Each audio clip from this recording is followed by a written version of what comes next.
Hey guys, it's Angelo, and today, with Shadowlands released and out and about for just about a week, today we'll be going into detail with something that will become important for you next week, crafting the right legendary and why you should pick a specific legendary.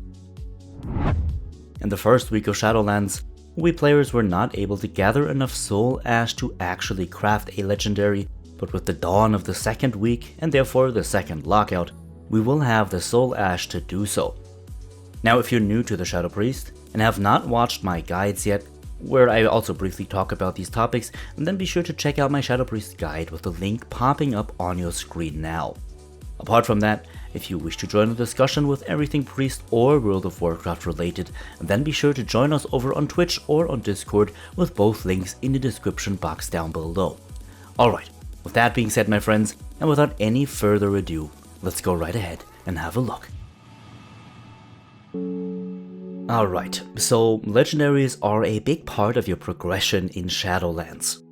They're what enables a smoother rotation for most classes and more engaging gameplay, though be it only slightly.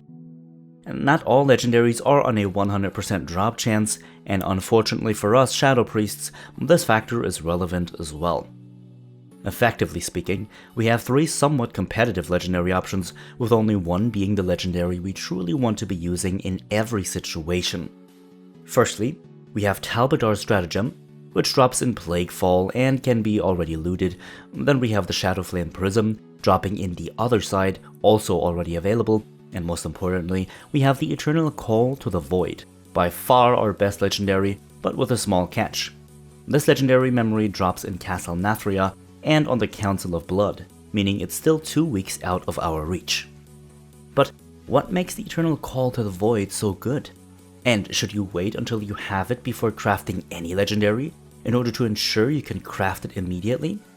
Well, the answer to the second question is yes, you should absolutely wait until you have it before crafting a legendary next week, and the answer to the first question is pretty simple as well.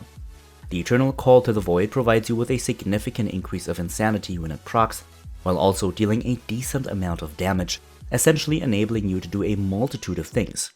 Cast more Devouring Plagues on single target or cleave, and casting more Sithering Nightmares on multi-target or rather on AoE. The Eternal Call to the Void in and of itself makes your gameplay a lot smoother, and when looking at current damage simulations, it is hands down your best legendary option by a landslide. This means two things really. First, you want to wait until you have it to craft the legendary, so don't go running to the Runecarver next week to craft yourself a Talbadar's or a Shadowflame Prism or anything else. Instead, wait for the raids to open up, loot the memory of the Eternal Call to the Void, then craft your legendary. Keep in mind that the memory can drop in any difficulty, meaning you can loot it in Heroic and Normal difficulty in the first week, then on Mythic the next, and on LFR accordingly should you reach those bosses. You should have more than enough chances to get it, of course. Now secondly, of course this means that you want to be sure not to fall behind with doing Torghast, in order to have enough soul ash to upgrade the legendary to rank 2 once that becomes available. This coming week you will still only be able to do 3 layers of Torghast, however in the week after that, layers 4 to 6 will open up for you. Now should you not have the time or the gear to already be clearing Torghast as far as possible, don't stress it out too much, as you can also get some soul ash from the random missions from your mission tables. You should however nonetheless do as much Torghast as possible for your character or for you, and if you are able to complete all 3 layers of both Torghast levels available this week, and also finish the introductory questline, you will be looking at 810 soul ash this week, meaning you will easily reach the 1250 required by next week, and will have even more to spare. Also, don't forget that you can skip immediately to the highest layers of each Torghast level if you have completed that layer in any other level before, meaning that if you've done all layers this week, you will only have to do 2 layer 3 runs next week, so the layer 3 in one level and the layer 3 in the other, and you'll have everything you need. Also, if you feel comfortable doing so, run Torghast as a healer, as it's a lot easier than as a DPS, or team up with some friends. The Shadow Priest is not the most ideal spec to run Torghast solo, at least not with lower levels of gear. It's still quite good, a lot better than many other specs, but I wouldn't blame you if layer 3 seems difficult for you. Now, you should for one reason, or rather if you should for one reason or another, genuinely not be raiding, and only really play World of Warcraft very casually, then picking one of the other mentioned legendaries isn't going to kill the game for you, and you can absolutely do so.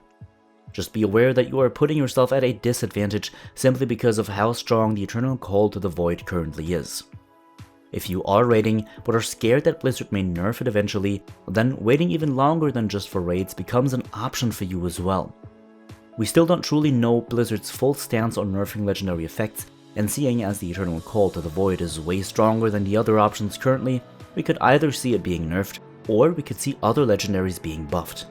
Either way, this could potentially see us waste Soul Ash for a legendary, as another option could become stronger in the near future. Personally, I'm probably going to be crafting the Eternal Call to the Void rather than waiting even longer, as I don't foresee its strength being so easily nerfed, but this is just my personal insight. I could very well be wrong. If you want to wait, then you should probably only wait until you reach a boss in progression which your guild is not able to kill, and where the Eternal Call to the Void will just give you a cutting edge, though be it only marginally. After testing all bosses in Castle Nathria in Alpha and Beta, I foresee this happening for the first time either on the Hungering Devourer, Lady Enerva Darkvein, or potentially already at Artificer Zymoth, depending on your guild. What do you guys think of Legendary so far? What do you think of Shadowlands in general? Personally, I have to say that I'm insanely positively swayed with this expansion, and I have to say that this launch was a lot smoother and more fun than I initially expected. I know some realms, like Kazakh or even Silvermoon and Draenor, had huge problems with connection at launch, and I'm truly sorry for you guys on playing on those realms rather, or because you guys couldn't connect really, but all in all, it looks like we'll be looking at a wonderful expansion. It's alt-friendly, getting gear is something that is easily accessible as well, and Torghast is absolutely something that we can work with for a very long time to come. Be sure to let me know what you think in the comments down below as always, or catch me on stream this evening. Next up, we'll be talking, or rather taking, another look at conduits and at our Covenant choices again later on this week. Now, as always my friends, thank you so much for watching. Enjoy your time in the Shadowlands, good luck with running Torghast and preparing yourself for your legendaries, and I will see you all in the next one.